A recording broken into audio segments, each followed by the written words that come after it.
नमस्कार, मैं रवीश कुमार। सेबी की सफाई आ गई। सेबी की चीफ माधवी बुच और उनके पति धवल बुच का भी बयान आ गया। अदानी समूह का भी बयान आ गया।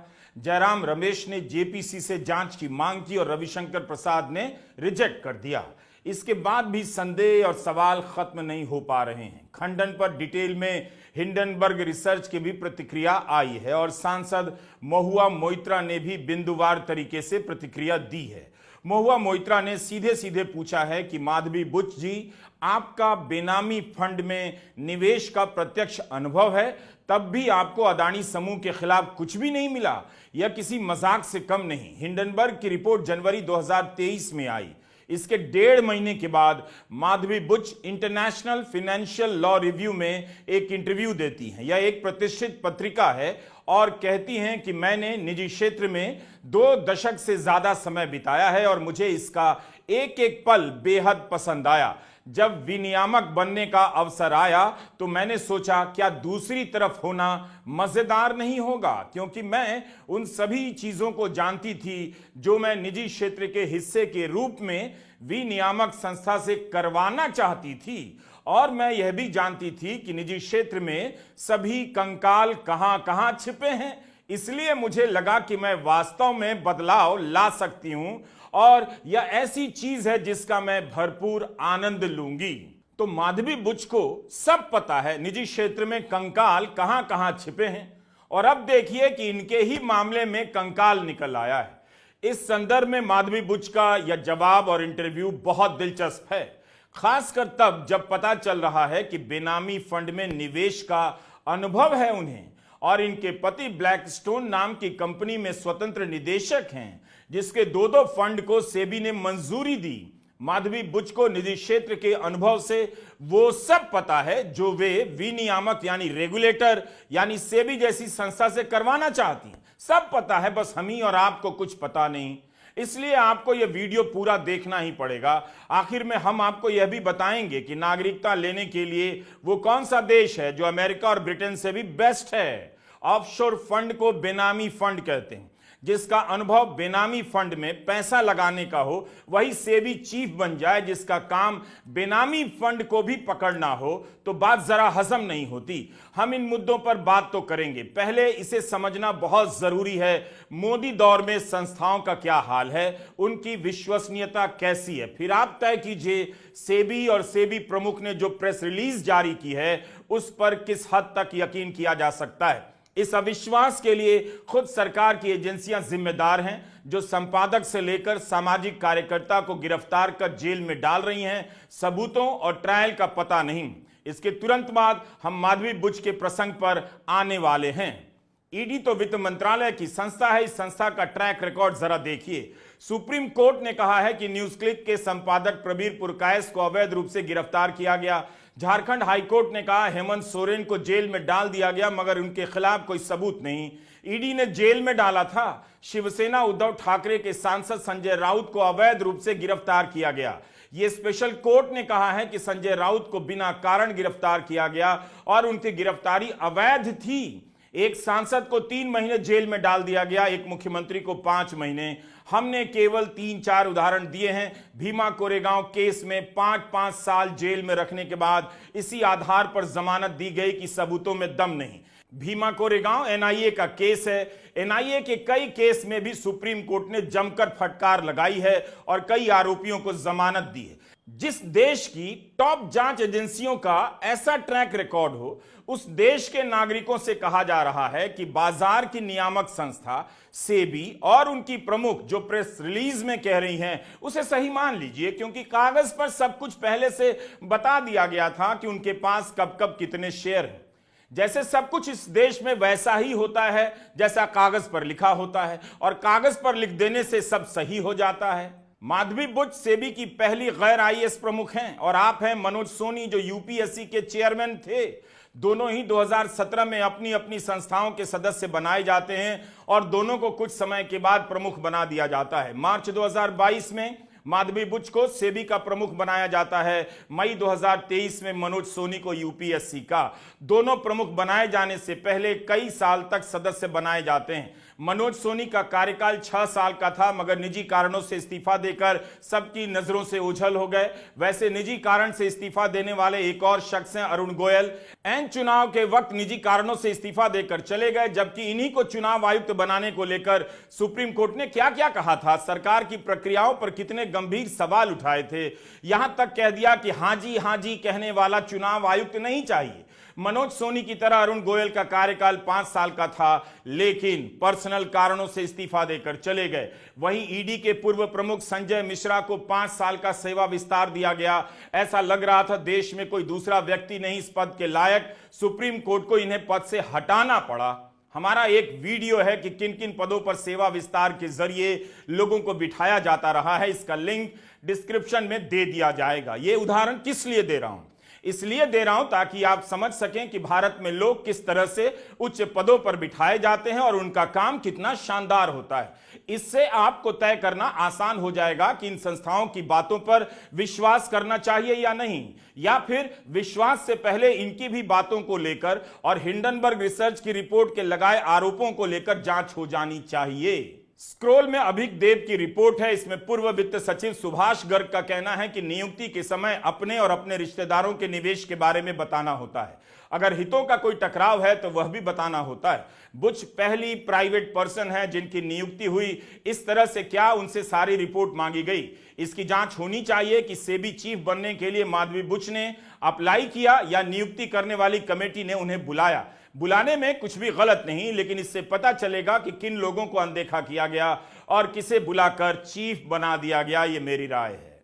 हिंडनबर्ग रिसर्च ने यह नहीं कहा कि माधवी बुच ने अदानी की कंपनी में निवेश किया, बल्कि यह कहा कि जिस बेनामी फंड में माधवी बुच ने निवेश किया उस फंड का संबंध विनोद अदानी और अदानी समूह के शेयरों के दाम बढ़ाने चढ़ाने से है।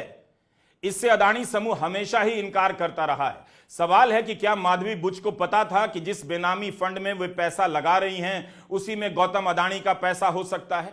इस फंड में निवेश के बारे में सेबी को उन्होंने कब बताया? जब सेबी इसी बेनामी फंड से जुड़े मामले की जांच कर रही थी तब माधवी बुच ने यह जानकारी दी, या उससे पहले ही?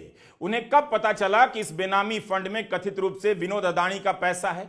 जांच से ही पता चलेगा कि उन्होंने कब और क्या और किसे जानकारी दी, प्रेस रिलीज से नहीं। अगर उन्होंने अदानी मामले में जांच से खुद को अलग किया तो क्या इसकी जानकारी सुप्रीम कोर्ट को दी थी कि अदानी मामले में सेबी की प्रमुख ने खुद को जांच से अलग कर लिया है? कोर्ट में दायर हलफनामे में क्या यह सब लिखा है? उस पर किसका दस्तखत है? अगर माधवी बुच ने खुद को जांच से अलग किया तब उन्होंने सुप्रीम कोर्ट के पैनल के सामने प्रेजेंटेशन किस हैसियत से दी थी? 5 अप्रैल 2023 की इकोनॉमिक टाइम्स की रीना जकारिया की इस रिपोर्ट को देखिए। लिखा है कि सेबी ने सुप्रीम कोर्ट के पैनल के सामने विस्तृत प्रेजेंटेशन दी। सूत्रों के हवाले से छपी इस रिपोर्ट में लिखा है कि इस मामले में यह माधवीपुरी बुच की पहली प्रेजेंटेशन थी। रिपोर्ट में यह भी लिखा है कि अगर आगे जरूरत होगी तो वे फिर से पैनल के सामने पेश होंगी। बताइए कितनी बार पेश हुई? माधवी बुच ने तो इसकी भी कभी सफाई नहीं दी कि गौतम अदानी से उनकी 2 बार मुलाकात क्यों हुई, वह भी सेबी के दफ्तर में। हिंडनबर्ग रिसर्च ने भी इस पर सवाल किया। हिंदू बिजनेस लाइन में भी यह खबर छपी है। गोदी मीडिया क्यों नहीं इन खबरों को निकाल कर बता रहा है कि जब आप सुप्रीम कोर्ट के पैनल के सामने प्रस्तुति दे रही हैं तब फिर किस आधार पर कह रही हैं कि आप अदानी मामले में जांच से अलग हो गई थी? क्या सेबी ने बरमूडा और मॉरिशस के उस फंड को पत्र लिखा था जिसमें कभी माधवी बुच ने भी निवेश किया था? ये फंड अगर माधवी बुच को जवाब दे सकते हैं तो बतौर सेबी की अध्यक्ष क्या इन्होंने जवाब दिया था? उनका क्या जवाब था? इसके अलावा ये अनिल आहूजा और सिंगापुर कनेक्शन क्या है? 12 अगस्त के इकोनॉमिक टाइम्स में छपा है कि अनिल आहूजा अब भी सिंगापुर में है और उसने कहा है कि वह 6 साल से गरीब बच्चों को पढ़ा रहा है, धार्मिक ग्रंथों के अध्ययन में व्यस्त है और इन आरोपों से हैरान है। माधवी बुच और धवल बुच दोनों ही सिंगापुर में काम कर चुके हैं और कई सालों तक सिंगापुर में रह चुके हैं। सेबी चीफ बनने के पहले माधवी सिंगापुर में ही थी। हिंडनबर्ग रिसर्च ने आरोप लगाया है कि सिंगापुर में रहते हुए उन्होंने 2015 में बरमूडा और मॉरिशस के फंड में निवेश किया।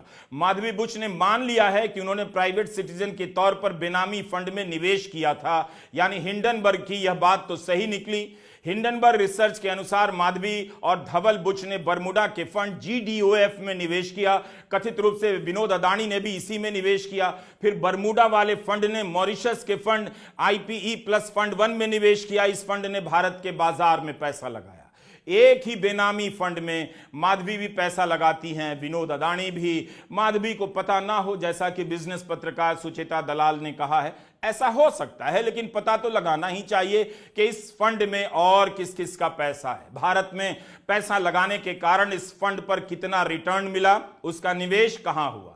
माधवी ने अपना तो मान लिया कि उनका पैसा लगा था उस फंड में। सेबी की सदस्य बनने के 1 साल बाद माधवी उस फंड में अपनी हिस्सेदारी बेच देती हैं। 2018 में उनके ईमेल का भी प्रमाण है हिंडनबर्ग रिसर्च के पास। अब आते हैं एक और संयोग पर। अनिल आहूजा धवल बुच के बचपन के दोस्त हैं। इन्हीं के कहने पर माधवी और धवल ने फंड में निवेश किया। खुद माधवी ने लिखा है कि उन्होंने इस बेनामी फंड में निवेश करने का फैसला अनिल आहूजा के कहने पर किया, क्योंकि उस वक्त उनके पति का यह दोस्त उस फंड में चीफ इन्वेस्टमेंट अफसर था और इसमें अदानी ने निवेश नहीं किया। लेकिन हिंडनबर्ग ने अनिल आहूजा के बारे में लिखा है कि वह 9 साल तक अदानी एंटरप्राइजेज में रहा है और उसके पहले अदानी पावर में निदेशक भी।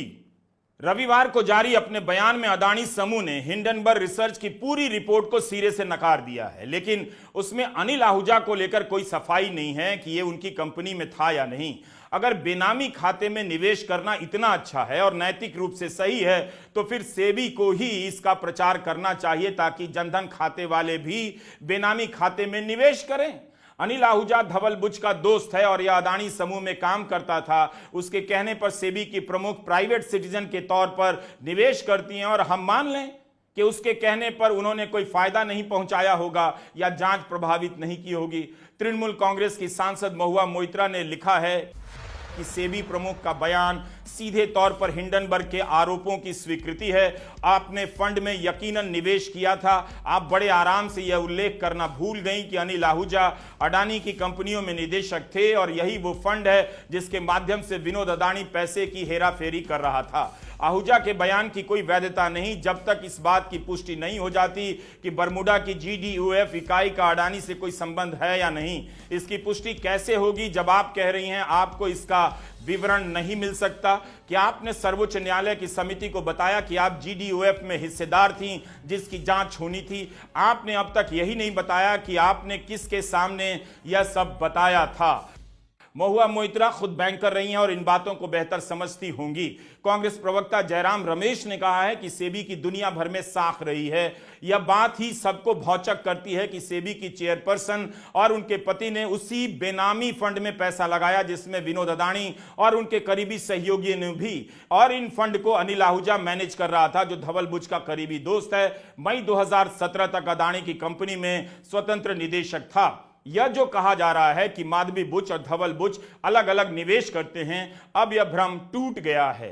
जयराम लिखते हैं कि यह भ्रांति कि बुच और उनके पति ने अपने वित्त को अलग अलग कर लिया था, इस खुलासे के साथ ही टूट गई कि बुच ने सेबी का पूर्णकालिक सदस्य बनने के बाद 25 फरवरी 2018 को अपने व्यक्तिगत ईमेल खाते से फंड में लेन देन किया। विडंबना यह है कि यह फंड उसी माध्यम ग्लोबल अपॉर्चुनिटीज फंड और ग्लोबल डायनेमिक अपॉर्चुनिटीज फंड का हिस्सा है जिनका इस्तेमाल चांग और अहली ने कथित तौर पर नियम 19A को बाईपास करने के लिए किया। यह वही उल्लंघन है जिसकी जांच वर्तमान में सेबी कर रहा है। फंड मैनेजर 361 ने दावा किया है कि IPE+1 फंड ने अदानी समूह में कोई निवेश नहीं किया, लेकिन यह इस बात पर चुप है कि विनोद अदानी चांगचुंग लिंग या नासिर अली शाबान अहली बुच के साथ उस फंड में निवेशक थे या नहीं। यह ग्लोबल अपॉर्चुनिटीज फंड और ग्लोबल डायनेमिक अपॉर्चुनिटीज फंड और IPE+1 फंड के बीच संबंधों को स्पष्ट करने में विफल रही है।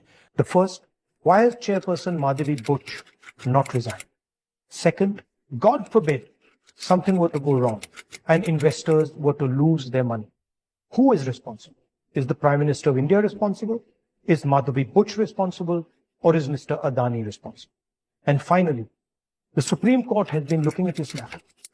New allegations have emerged. Very serious, explosive allegations have emerged. Is the Supreme Court going to look at this matter suo motu again? Slowly becoming crystal clear why Prime Minister Modi is against a joint parliamentary committee looking into this matter. Rahul Gandhi का कहना है अब साफ हो गया है कि प्रधानमंत्री मोदी इस मामले की जांच जेपीसी से कराने के लिए क्यों तैयार नहीं है। माधवी बुच ने 2 कंपनियां बनाई, अगोरा पार्टनर जिसकी हिस्सेदारी पति के पास चली गई और अगोरा एडवाइजरी प्राइवेट लिमिटेड, इसकी 99% हिस्सेदारी माधवी बुच के पास। हिंडनबर्ग रिसर्च ने कहा है कि माधवी बुच बताएं कि उनकी कंपनी ने किस किस कंपनी को सलाह दी और क्या सलाह दी। सेबी की चीफ होते हुए क्या वे कंपनी चला सकती हैं। बुच दंपति ने अपने जवाब में लिखा था कि अपने सिंगापुर प्रवास के दौरान माधवी ने जो 2 कंसल्टिंग फर्म बनाई थी, एक भारत में एक सिंगापुर में, वो उनके सेबी में नियुक्त होते ही फौरन निष्क्रिय हो गई। ये कंपनियां और उनमें उनकी शेयर होल्डिंग उनके सेबी में दिए डिस्क्लोजर का हिस्सा हैं। अगले पॉइंट में बुच दंपति ने कहा कि धवल ने 2019 में यूनिलीवर से रिटायर होने के बाद इन्हीं कंपनियों के जरिए अपनी कंसल्टेंसी प्रैक्टिस शुरू की। सप्लाई चेन में गहरे अनुभव के चलते उन्होंने भारतीय उद्योग के प्रमुख नामों के साथ काम किया, इसलिए इन कंपनियों ने जो अर्जित किया उसे माधवी की वर्तमान सरकारी आय से जोड़ना दुर्भावनापूर्ण है। हिंडनबर्ग रिसर्च ने माधवी बुच के इस जवाब के बाद सवाल उठाया कि जिन कंपनियों को माधवी 2017 में बंद बता रही हैं, डॉर्मेंट कह रही हैं और कह रही हैं कि 2019 में उनके पति ने संभाल लिया, उनमें से एक अगोरा एडवाइजरी लिमिटेड की 99% हिस्सेदारी मार्च 2024 में भी उनके ही पास थी, उनके पति के पास नहीं। यह कंपनी अभी भी सक्रिय है और आय कमा रही है। इसके अलावा हिंडनबर्ग रिसर्च ने यह भी दावा किया है कि माधवी 16 मार्च 2022 तक अगोरा पार्टनर सिंगापुर की 100% शेयर होल्डर थीं। उसी दौरान वे सेबी की पूर्णकालिक सदस्य बनती हैं। उन्होंने सेबी की प्रमुख बनने के 2 हफ्ते बाद इसके शेयर अपने पति के नाम हस्तांतरित किए। यही नहीं, हिंडनबर्ग ने इस पर भी सवाल उठाया है कि उन्होंने सेबी की सदस्य रहते हुए अपने निजी ईमेल का इस्तेमाल किया, अपने पति के नाम से बिजनेस किया और उनके नाम पर जो स्टेक था वो बेच दिया। इसी से सवाल उठता है कि सेबी चेयरपर्सन रहते हुए भी क्या वे अपने पति के नाम से इन्वेस्टमेंट और बिजनेस कर रही थीं। इसी से जुड़ा सवाल है कि धवल बुच जिन प्रोमिनेंट क्लाइंट्स के साथ काम कर रहे थे, उनमें क्या ऐसे क्लाइंट भी थे जिनको रेगुलेट करने की जिम्मेदारी सेबी के ऊपर थी।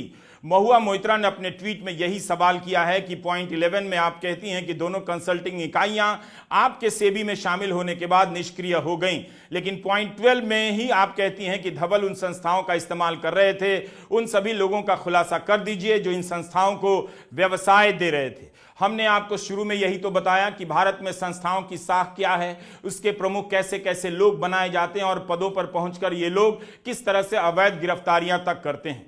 अब आपको बताया जा रहा है कि सेबी की चीफ ने अदानी मामले में जांच से अलग कर दिया था, तो क्या इसी से मान लें कि उन्होंने किसी तरह से प्रभावित नहीं किया होगा? फिर उन्होंने सुप्रीम कोर्ट के पैनल के सामने प्रेजेंटेशन दिया था या नहीं? सुप्रीम कोर्ट के पैनल को भी इसके बारे में सफाई देनी चाहिए। यहां एक उप मुख्यमंत्री पर जांच एजेंसी को भरोसा नहीं हो रहा और आपसे कहा जा रहा है कि सेबी की चीफ पर भरोसा कर लीजिए जिन्हें प्राइवेट पर्सन के तौर पर बेनामी फंड में निवेश का अनुभव है। अगर यही आरोप मनीष सिसोदिया पर लगता कि जब वे प्राइवेट पर्सन थे तब उन्होंने मॉरिशस के बेनामी फंड में निवेश किया, तब क्या बीजेपी उन्हें सेबी के प्रमुख के पद पर रहने देती? दिल्ली में किसी भी पद पर रहने देती? तुरंत इस्तीफा मांगती और हंगामा मचा देती? क्या इस तर्क को यूं ही स्वीकार कर लिया जाए कि माधवी बुच ने अदानी मामले में जांच को प्रभावित नहीं किया होगा? इससे तो अच्छा वही तर्क है कि मोदी सरकार 1000 रुपया लीटर पेट्रोल कर दे तब भी हम डांस करते रहेंगे। हमने ये बात फिर से क्यों कही? क्योंकि माधवी बुच ने ही कहा है कि उनके पति धवल बुच 2019 में ब्लैकस्टोन कंपनी में वरिष्ठ सलाहकार बने, मगर वे रियल एस्टेट वाले विभाग से संबंधित नहीं थे। इसलिए आरोप नहीं लग सकता कि उन्होंने ब्लैकस्टोन की सुविधा के लिए नियम बनाए या बदलाव किए। जब धवल बुच ब्लैकस्टोन में नियुक्त हुए तब उन्होंने सेबी को जानकारी दे दी थी और ब्लैकस्टोन को माधवी की रिक्यूजल लिस्ट में डाल दिया गया था, यानी उन कंपनियों की सूची जिनके संबंध में वे निर्णय नहीं ले सकती। सवाल है कि क्या REIT के लिए बनाए जा रहे नियमों में सेबी प्रमुख का कोई रोल है या नहीं? उन्होंने किसी को प्रभावित किया है या नहीं, यह कैसे पता चलेगा?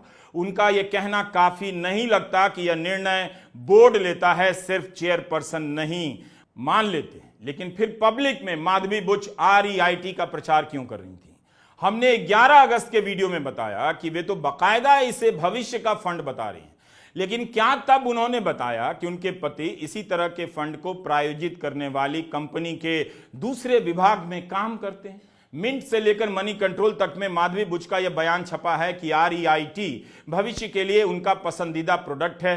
वे ये भी कहती हैं कि विनियामक के रूप में हमारे लिए प्राथमिकता है कि बेझिझक रिटेल निवेशकों और अपने माँ बाप, सास ससुर, आंटी अंकल, भतीजी भतीजा, भांजी भांजा से जाकर कहें यह बढ़िया प्रोडक्ट है, इसमें निवेश कीजिए। सास ससुर और अंकिल आंटी से REIT में निवेश करवा रही हैं और कह रही हैं उनके पति जिस कंपनी में काम करते हैं उसके REIT फंड के निर्णय की प्रक्रिया में वे शामिल नहीं थी। जब माधवी प्रचार कर सकती हैं तो निर्णय भी ले सकती हैं। कौन रोक सकता है इस देश में, और कम से कम सवाल तो उठ ही सकता है। माधवी बुच ने कहा है कि उनके पति धवल बुच की नियुक्ति इसलिए हुई क्योंकि उन्हें सप्लाई चेन का एक्सपर्ट माना जाता है। माधवी बुच यकीन दिलाना चाहती हैं कि ब्लैकस्टोन एक ऐसी कंपनी है जिसके एक विभाग के निदेशक को दूसरे विभाग के काम की जानकारी नहीं होती। ऐसा लगता है हम अचानक से एक ऐसी आदर्श दुनिया में आ गए हैं जहां हर काम नियम से होने लगा है, जो लिखा है उसी के अनुसार होता है। हर आदमी वही कर रहा है जो उसके विभाग ने तय किया है। बारिश का पानी अब सड़कों पर जमा नहीं हो रहा है, ट्रैफिक जाम खत्म हो चुका है, सरकारी अस्पताल प्राइवेट अस्पताल से 1000 गुना बेहतर हो चुके हैं, छात्र बेसमेंट में डूबकर मर जा रहे हैं और पेपर लीक की घटना तो किसी और लोक में हो रही है। लेकिन कंपनी और सेबी में सब काम नियम से हो रहा है। Amritkaal is running like running water in a drain. सारी हेराफेरी बंद हो चुकी है। मोदी सरकार में घोटाले जीवाश्म हो चुके हैं, पहाड़ काटने पर भी नहीं मिल रहे हैं। पैरवी सिफारिशें सब बंद हो चुकी हैं, किसी को अवैध रूप से गिरफ्तार नहीं किया जा रहा है। ईडी को सुप्रीम कोर्ट ने सर्टिफिकेट दे दिया है जिसने आज तक किसी की गलत गिरफ्तारी नहीं की। कांग्रेस नेता गुरदीप सिंह सप्पल ने एक सवाल उठाया है। सेबी द्वारा ब्लैकस्टोन की 2 कंपनी माइंडस्पेस और नेक्सस सेलेक्ट ट्रस्ट को IPO की मंजूरी दी जाती है। 7 महीने पहले दिसंबर 2023 में ब्लैकस्टोन ने एक और REIT कंपनी एम्बेसी REIT में अपना सारा हिस्सा करीब 710 करोड़ का में बेच दिया। आरोप यह है कि जिस ग्रुप को सेबी के निर्देशों से फायदा हो रहा था उसी ग्रुप ने सेबी की चेयरमैन के पति को अपना एडवाइजर बना रखा था। सप्पल लिखते हैं कि जांच इस बात की भी होनी चाहिए कि भारत की REIT कंपनियों में किस किस का पैसा लगा है, किसको इस बजट में LTCG पीरियड 36 महीने से घटाकर 12 महीने करने वाले ऑर्डर से फायदा हुआ होगा। उधर माधवी बुच कह रही हैं कि वो ऐसे किसी फैसले में शामिल नहीं थी जिसका असर ब्लैकस्टोन पर हुआ होगा। वही आदर्श दुनिया के वही आदर्श ख्वाब। फिर इस पद पर ऐसे व्यक्ति को क्यों रहना चाहिए जो उसके सामने आए सबसे बड़े मामले में संदिग्ध माना जाए? फिर इस पद पर उन्हें क्यों रहना चाहिए? तृणमूल कांग्रेस की सांसद महुआ मोइत्रा ने ट्वीट में लिखा है, आप स्वीकार करती हैं कि धवल बुच की नियुक्ति आपके पूर्णकालिक सदस्य बनने के बाद और सेबी द्वारा ब्लैकस्टोन को REIT की मंजूरी दिए जाने के तुरंत बाद हुई। क्विड प्रो क्वो का इससे बेहतर उदाहरण नहीं हो सकता। कांग्रेस महासचिव जयराम रमेश ने मांग की है कि सुप्रीम कोर्ट CBI या SIT का गठन कर जांच कराए कि क्या अदानी मामले में सेबी की जांच को प्रभावित किया गया था और सेबी की साख के लिए जरूरी है कि माधवी बुच सेबी के प्रमुख के पद से इस्तीफा दें। बीजेपी के सांसद रविशंकर प्रसाद ने JPC की मांग को नकार दिया है। कहा है भारत में निवेश को प्रभावित किया जा रहा है हिंडनबर्ग का नाम लेकर। ये रिपोर्ट शनिवार को रिलीज होती है, रविवार को हल्ला मचता है ताकि सोमवार को पूरे कैपिटल मार्केट को अस्थिर कर दिया जाए। थोड़ा इसके बैकग्राउंड को समझना जरूरी है। भारत की अर्थव्यवस्था बहुत तेज गति से बढ़ रही है, इस पर चर्चा हम लोग कर चुके हैं। क्या वर्ल्ड बैंक, क्या मूडीज, क्या अदर्स, सबों ने भारत की ग्रोथ रेट को बहुत अप्रिशिएट किया है। भारत में one of the highest global FDI आए हैं। भारत में इंस्टीट्यूशनल इन्वेस्टर भी हैं, छोटे इन्वेस्टर भी हैं जो अपने इन्वेस्टमेंट के रिटर्न से बहुत खुश हैं। India is a safe, stable and promising market in the shares as well. JPC की मांग एक शैम है। JPC कार्रवाई चले, भारत की अर्थव्यवस्था कमजोर पड़े, भारत में पूंजी निवेश ध्वस्त हो, भारत में शेयर बाजार हिले, कमजोर हो, छोटे इन्वेस्टर परेशान हो, ये उनकी मंशा है। तो JPC मांगना अपने आप में एक शैम है, इसलिए सच्चाई को जानना जरूरी है। रविशंकर जी से पूछना चाहिए, भारत में विदेशी निवेश कम हो गया, क्या यह केवल हिंडनबर्ग रिसर्च के कारण हुआ? आर्थिक सर्वे की रिपोर्ट है, नेट विदेशी निवेश 2023 में $42 बिलियन था, जो वित्त वर्ष 2024 में घटकर $26.5 बिलियन हो गया। इसमें कहीं भी हिंडनबर्ग रिसर्च की रिपोर्ट को कारण नहीं बताया गया। भारत में बेरोजगारी बढ़ी है, नौकरियां जारी हैं, क्या ये सब हिंडनबर्ग रिसर्च की वजह से हो रहा है? जेपीसी की जांच की मांग से हो रहा है? अदानी समूह ने अपने जवाब में लिखा है, जो रविवार को जारी हुआ था, कि हिंडनबर्ग द्वारा लगाए गए नए आरोप सार्वजनिक रूप से उपलब्ध जानकारी का दुर्भावनापूर्ण, शरारती, चालाकीपूर्ण चयन के द्वारा पूर्व निर्धारित निष्कर्षों को निकालना है, जिसका मकसद तथ्यों और कानून की अवहेलना करते हुए भी निजी मुनाफा कमाना है। हम अदानी ग्रुप के खिलाफ लगे इन आरोपों का सिरे से खंडन करते हैं। ये जनवरी 2024 में माननीय सुप्रीम कोर्ट द्वारा खारिज किए जा चुके पुराने आरोपों का पुनरुत्पादन है। अदानी समूह का हमारी प्रतिष्ठा को नुकसान पहुंचाने के लिए जानबूझकर किए गए इस प्रयास में उल्लिखित व्यक्तियों या मामलों के साथ कोई व्यावसायिक संबंध नहीं है। हम पारदर्शिता और सभी कानूनी और नियामक आवश्यकताओं के अनुपालन के लिए दृढ़ता से प्रतिबद्ध हैं। अदानी समूह से सवाल किया जाता है कि हिंडनबर्ग रिसर्च के खिलाफ मुकदमा क्यों नहीं किया। भारत सरकार से भी किया जा रहा है कि अमेरिकी सरकार को हिंडनबर्ग रिसर्च के बारे में साझा जांच के लिए क्यों नहीं लिखा जा रहा। आप तो जानते हैं, मैं हमेशा भारत छोड़कर विदेशों की नागरिकता लेने वालों की तारीफ करता हूं, बल्कि विदेश जाने पर यही लोग गर्व से बताते भी हैं, वहां जाकर उनका जीवन शानदार हो गया है, कोई रिश्वत नहीं मांगता, साफ सफाई भी खूब है और बहुत अच्छा मौसम है। 10 साल में जिन 15 लाख लोगों ने भारत की नागरिकता छोड़ी है, उन्हें हम लोगों से बेहतर सुविधाएं मिल रही होंगी। इससे थोड़ी ईर्ष्या तो हो जाती है, लेकिन खुशी भी होती है कि किसी को तो बेस्ट मिल रहा है। इसी क्रम में विनोद अदानी की भी तारीफ बनती है। एक तरफ उनके भाई भारत के इंफ्रास्ट्रक्चर को वर्ल्ड क्लास बनाने के दावे करते हैं, और विनोद जी भारत ही छोड़कर साइप्रस चले गए, जिसका वर्ल्ड के किसी भी क्लास में नाम नहीं आता। आप भी एक्सप्रेस की रिपोर्ट पढ़कर उन 66 भारतीयों की तरह होने का सपना देख सकते हैं, जिन्हें साइप्रस ने गोल्डन पासपोर्ट दिया। साइप्रस में 3 से 1 साल में ही नागरिकता मिल जाती है। विनोद जी ने साइप्रस की नागरिकता लेकर एक नया मार्ग सुझाया है। ब्रिटेन और अमेरिका में नागरिकता लेने की लाइन बहुत लंबी हो गई है, वहां उस लाइन में लगना बुद्धिमानी नहीं। साइप्रस भी है जिसके बारे में आप सोच सकते हैं। जब से मैंने पॉजिटिव तरीके से सोचना शुरू किया है, साइप्रस को लेकर अक्सर भावुक हो जाता हूं। लेकिन यह मत समझिएगा साइप्रस म्यांमार के पास है, काफी दूर है, डायरेक्ट फ्लाइट भी नहीं है, जहाज से 12-13 घंटे लग जाते हैं, कई बार उससे भी ज्यादा। जनवरी 2023 में जब हिंडनबर्ग रिसर्च की रिपोर्ट आई, तब शेयर बाजार में तूफान मच गया। इस बार सेबी की चीफ पर इस सवाल उठे, उनके इस्तीफे की मांग हो रही है। बाजार में वैसी उठापटक नहीं हुई, गिरावट देखी गई जरूर। 1.5 साल से अधिक समय हो गया है, मगर आरोप प्रत्यारोपों ने थका दिया। ऐसी कोई संस्था नहीं बची है जो ईमानदारी से जांच करे या जिसकी जांच की ईमानदारी पर आप भरोसा करें। जब तक ऐसी संस्था नहीं बन जाती, तब तक आप साइप्रस का मुआयना कराइए, जमीन वगैरह देख लीजिए, लेकिन वहां भी हमारा वीडियो देखते रहिएगा। सब्सक्राइब कर लीजिए और ज्वाइन भी। नमस्कार, मैं रवीश कुमार।